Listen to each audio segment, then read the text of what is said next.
Your feet are the foundation of your body, and my next guest knows how important it is to have the right footwear. Audrey Wall, who specializes in professional nursing foot care, joins me in the studio.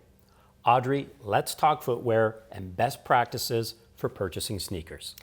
Well, Mark, there's a lot of things to look at when you're going to buy a pair of sneakers. And I always tell people it's super important that no matter where your budget, you always look for shoes that are going to do you the most benefit, Okay. right?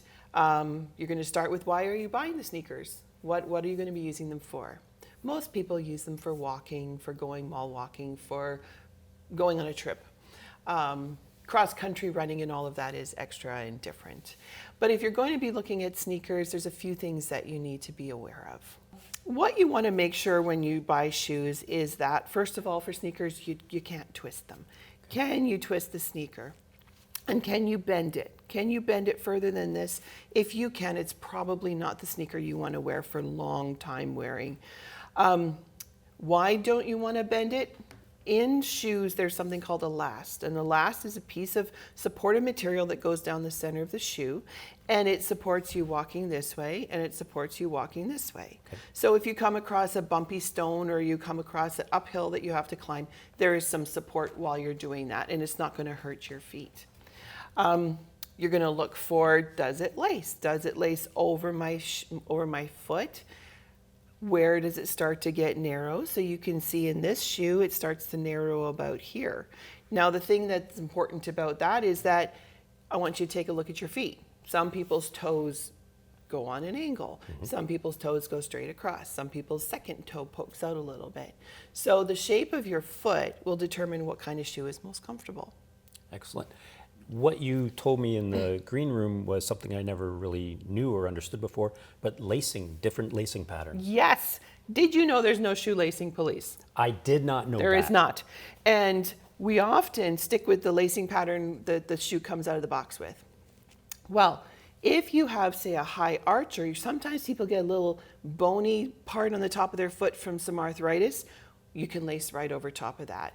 You can just Google shoe lacing patterns. There's all sorts of them out there. Check around, play around, and see with what feels good. And then try it. Go with that.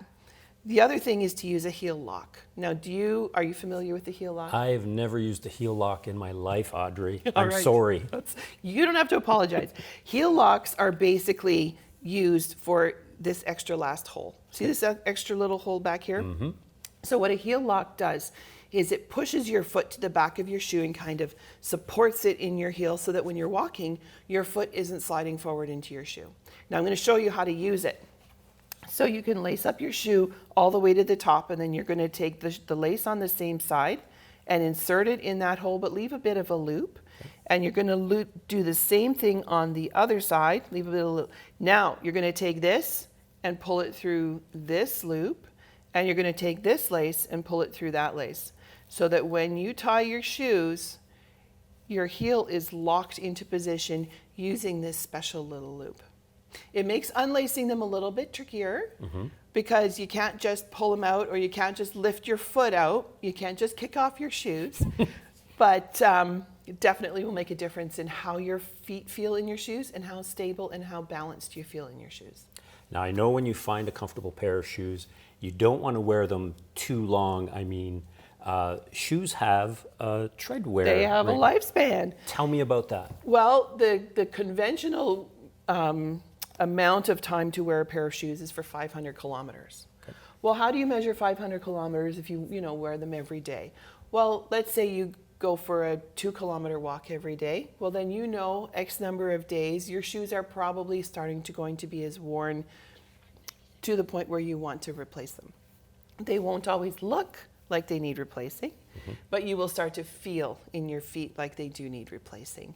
When these shoes are done, they become my lawn cutting shoes, and then my other shoes become my work shoes that I leave at work and wear all the time there. Audrey, how important is it to have your feet properly fit for new sneakers? It's so important, Mark, because if you buy shoes that are too narrow for you or too wide for you, it can be really impacting your day and how you feel. Lots of people say, oh, I have wide feet. And when we really look at their feet, they don't really have wide feet, but they have a wider toe box, which just means that their toes are a little bit more square in front. So if you buy wide shoes, you're going to be flopping around in those shoes, and that becomes a fall risk. It becomes hard on your feet. It becomes all sorts of things.